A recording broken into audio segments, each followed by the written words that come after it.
కొంతకాలంగా తెలంగాణ రాజకీయాలు ఎలాంటి మలుపులు తిరుగుతున్నాయో మనకి తెలిసిందే. ఈ మలుపులు కొందరిని సింహాసనం వైపు తీసుకువెళ్తే మరికొందరిని ఊరించి ఉసూరనిపించింది. ఇక తెలంగాణలో కేసీఆర్ బీఆర్ఎస్ పార్టీకి కూడా 2024 సంవత్సరం చాలా చేదు అనుభవాలని మిగిల్చింది.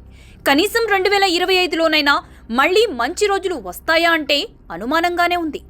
ఫోన్ ట్యాపింగ్, ఫార్ములా 1 రేసింగ్ 2 కేసులు చాలు వారి రాజకీయ జీవితాలని తారుమారు చేయడానికి. కానీ రేవంత్ రెడ్డి ప్రభుత్వం మరో అరడజను కేసులు వారి కోసం సిద్ధం చేస్తోంది. కనుక కొత్త సంవత్సరంలో కూడా సమస్యలు తప్పేలా లేవు. ఫార్ములా 1 రేసింగ్ కేసులో బీఆర్ఎస్ ఎమ్మెల్యే కేటీఆర్ ని ఈ నెల 30 వరకు అరెస్టు చేయవద్దని తెలంగాణ హైకోర్టు ఆదేశించింది.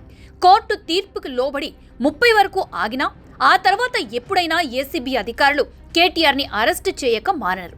ఈ కేసులో ఈడీ కూడా జోక్యం చేసుకుని కేటీఆర్ మీద కేసు నమోదు చేసింది. అదే ఇప్పుడు కేటీఆర్ తో పాటు కేసీఆర్ మెడకి కూడా ఉచ్చులా చుట్టుకునే ప్రమాదం ఉంది. 10 కోట్ల రూపాయలకు మించి ప్రభుత్వాలు విదేశాలకు నగదు బదిలీ చేయాలంటే రిజర్వ్ బ్యాంక్ అనుమతి తప్పనిసరి. ఈ నిబంధనని కేసీఆర్ ప్రభుత్వం పట్టించుకోకుండా బ్రిటన్ పౌండ్ల రూపంలో 45.71 కోట్ల రూపాయలు ఫార్ములా 1 రేసింగ్ నిర్వాహకులకు పంపింది. ఇది ఫేమా పిఎంఎల్ చట్టాలు ఉల్లంఘించటంగానే పరిగణించి ఈడీ కేసు నమోదు చేసింది. పదవి, అధికారం చేతిలో ఉన్నప్పుడు ఈ భూ ప్రపంచంలో నా అంతటివాడు లేడని, ఏం చేసినా చెల్లుతుందని నాయకులు అనుకోవడం వల్లనే ఇలాంటి తప్పులు చేస్తుంటారు. కేసీఆర్ ముఖ్యమంత్రిగా ఉన్నప్పుడు కేటీఆర్ తిరుగులేని అధికారం అనుభవించారు. ఆ ఊపులోనే ఇద్దరూ గీత దాటి ఇప్పుడు ఇబ్బంది పడుతున్నారు. ఈ కేసులో కేటీఆర్ అరెస్ట్ అనివార్యమే. కానీ ఎప్పుడు, ఎన్ని రోజులు జైల్లో ఉంటారనేది మాత్రమే తెలియాల్సి ఉంది.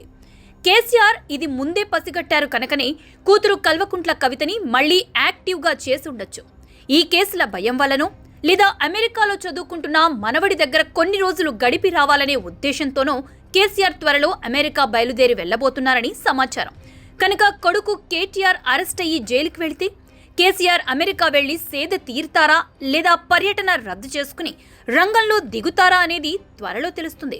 ఒకవేళ ఈ కేసులో ఆయన మెడకు చిట్టుకునే ప్రమాదం ఉందని గ్రహిస్తే ఆయన అమెరికా వెళ్లేందుకే మొగ్గు చూపవచ్చు. అప్పుడు బీఆర్ఎస్ పార్టీ పగ్గాలు ఎవరు చేపడతారు అంటే హరీష్ రావు లేదా కల్వకుంట్ల కవిత మాత్రమే కనిపిస్తున్నారు. ఒకవేళ కల్వకుంట్ల కవితకు అప్పగిస్తే హరీష్ రావు మనోభావాలు దెబ్బతినే ప్రమాదం, పార్టీ చీలిపోయే ప్రమాదమూ ఉంది. ఒకవేళ హరీష్ కి అప్పగిస్తే బీఆర్ఎస్ పార్టీ కేసీఆర్ కుటుంబం చేతిలో నుంచి ఇతరుల చేతిలోకి వెళ్లిపోతుంది. అది ఇంకా ప్రమాదం. కనుక ఏ విధంగా చూసినా కేసీఆర్, కేటీఆర్, బీఆర్ఎస్ పార్టీలకి కొత్త సంవత్సరం అనేక సమస్యలతో ప్రారంభం కాబోతున్నట్లు కనిపిస్తోంది.